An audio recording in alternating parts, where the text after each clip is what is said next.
Juno's soft crate. I will insert a picture of what it looks like put together here.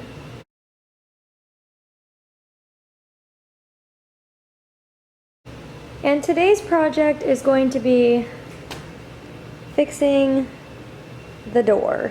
So I love this soft crate. I use it for any time Juno needs to be in a crate for sleeping purposes.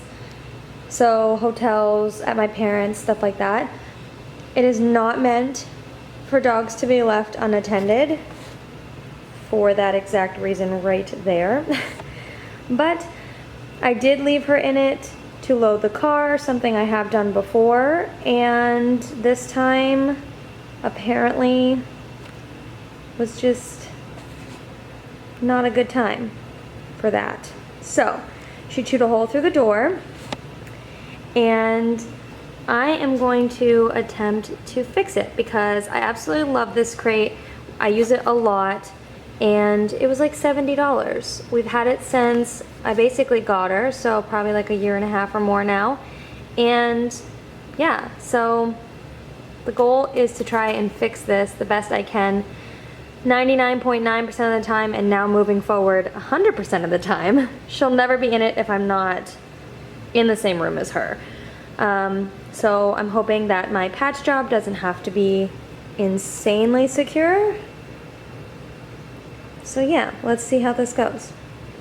I do have a little bit of a sewing background and knowledge that obviously is going to help me in this project, but a lot of the tools that I'm going to use are pretty inexpensive and can be purchased just about anywhere.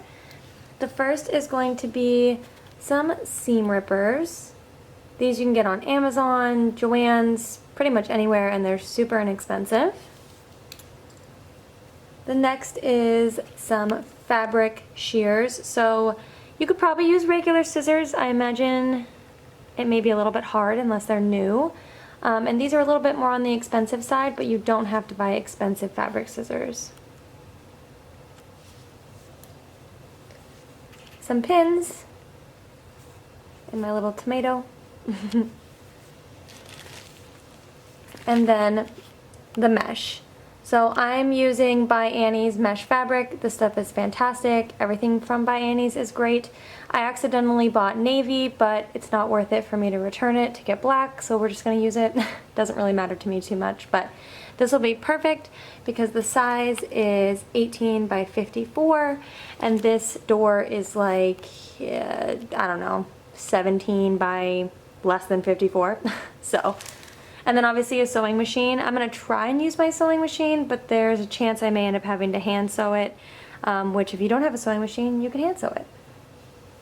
I'm gonna start by seam ripping this seam up here at the top. So there's two seams, if you can see. The bottom one is helping hold the zipper on, so I need to leave that one on. But I'm going to seam rip this outside one, and that way I can cut the mesh on the inside and insert the new mesh inside as well. I have all of the mesh cut out. I have these two pieces separated so that I can put the mesh inside of here, sandwich it, and then sew it back. It looks kind of silly right now without the mesh in the door and it unzipped. But now what I'm going to do is I'm going to pin the new mesh inside here. And I will have to cut it lengthwise. I think it'll be fine widthwise without needing to be cut. But let's do that. Okay, I've started to pin it across the top here, and I've realized I'm not going to be able to put it inside here like I had hoped, because it has to be on the back of this, and then there's no way to get it into here without it looking ridiculous and puckering and possibly being open here in the corner. So I'm just going to attach it like to the back and sew it straight down, which means I didn't have to seam rip all of it, but hey, you live and you learn. So it's about the perfect size widthwise, and so yeah, I'm going to start pinning it downward and check in after that.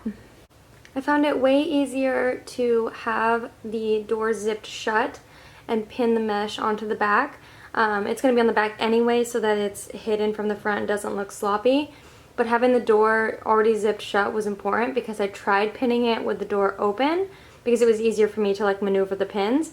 But then when I tried to zip it shut, it was really tight when I technically have enough mesh to go across without it being tight. So it was much easier to lay the door down flat, zip the door shut, and then pin it on the back. I left a bunch on the bottom because it's curved, so I'm not going to cut it until after it's sewn on. But as you can see, it's just pinned across the back side. It lines almost right up with the zipper, so I'll be able to trim that if need be so that the zipper doesn't get stuck in it. And then it'll be sewn across the top as well.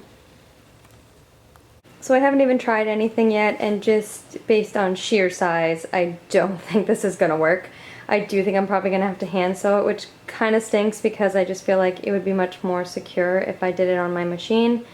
But my machine's throat is just not really big enough to handle the crate, considering it's not like soft. It's like, you know, it's got that probably a hard piece of plastic in there to keep it sturdy. So yeah, I don't think this is gonna work. I'm pretty impressed with how much I was able to get sewn on the sewing machine.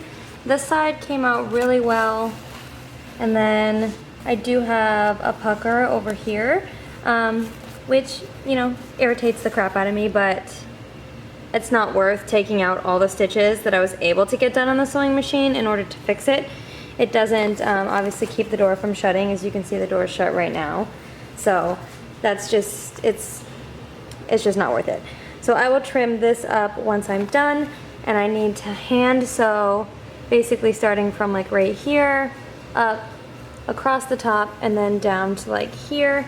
And then I also need to reattach the Velcro pieces here and here once I've sewn across the top, and that just allows you to like roll it up. I normally just toss it over the top of the crate, but if I ever do need to roll it up, I want to make sure I still have that option. So now time to get hand sewing. As you can see, both Juno and I are well over doing this project. We're done, we're over it, but here it is. As you can see, it is partially completed. I did get the whole U shape of the door sewn in. I'm quite pleased with it. I think aside from my little pucker I have there, it looks like how it came originally, so I'm very impressed considering it was a complete replacement of the whole mesh and not just like a patch. I'm just really happy with how it came out.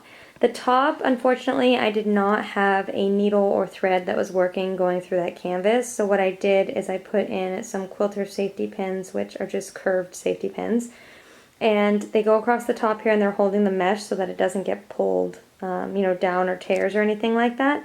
And the only thing on the inside of the crate is a small metal bar for each one of them, and they sit flush with the crate. So there's no way that she could chew on them even if she wanted to, or even if she, you know, was the type of dog that would. But it is a temporary solution. It's just so that it doesn't pull and tear the top part of the mesh.